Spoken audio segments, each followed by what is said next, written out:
আসলে আপনারা অবগত আছেন, বেশ কিছুদিন পূর্বে উড়িষ্যার পূর্ণভূমিতে ওইখানে অখিল ভারতীয় মজদুর সংঘের একটা কনফারেন্স হয়েছে।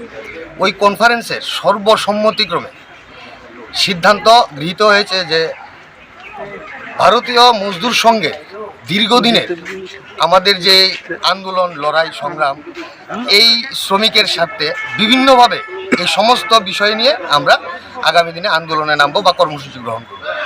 এরই অঙ্গ হিসাবে 25 তারিখ সারা ভারতবর্ষে পশ্চিম ত্রিপুরা জেলা বিএমএসের কমিটির উদ্যোগে আজকের এই প্রতিবাদ বিরোধ দিবস আমরা পালন করছি।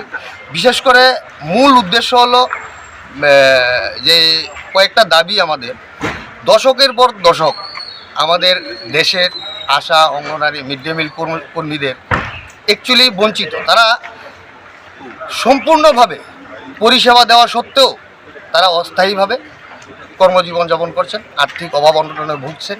তাদের স্বার্থে বিশেষ এটা আমাদের দাবি, তাদেরকে স্থায়ী সমস্যার সমাধান করা হোক।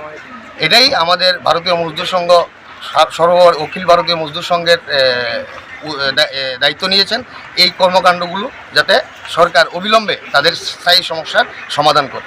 আর বাদ বাকি আমাদের সাধারণ সম্পাদক রাজ্যের তপন কুমার দে মহোদয় আছেন, সভানেত্রী আছেন, এখানে আমাদের অভিভাবক আছেন সুবিদ্যা কুমার মহোদয়, অখিল ভারতীয় নেতৃত্ব রুমা শাহ মহোদয়া আছেন, তারা বক্তব্য রাখবেন। আমার নাম রাজীব বণিক, পশ্চিম ত্রিপুরা জেলা সম্পাদক।